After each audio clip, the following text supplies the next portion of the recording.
नमस्कार ड्रायव्हर बंधूंनो. हा जो कायदा आहे, माझी सर्व वाहनधारकांना आणि चालकांना विनंती आहे. हा जो कायदा फक्त ड्रायव्हरसाठी, ट्रक ड्रायव्हरसाठी नाही आहे.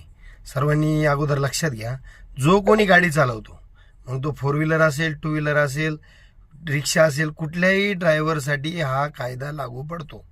याच्यामुळे सर्वांनी विचार करा आणि या कायद्याचा विरोध करा आणि आमच्या वाहन चालकांना सपोर्ट करा. सपोर्टची गरज आहे, जेणेकरून हा कायदा आपल्या सर्वांसाठी, असं काही नाही बा ट्रक ड्रायव्हरवरच गुन्हा दाखल होईल. जर हाच अपघात छोट्या रिक्षावाल्याकडून झाला, असं काही झालं, किंवा हिट अँड रन केसमध्ये तो पकडला गेला, तर त्यालाही 7 लाख रुपये दंड, 10 वर्षाची सजा, आणि सगळ्यात महत्त्वाचं, पहिले पोलीस स्टेशनला ड्रायव्हरचा जामीन व्हायचा.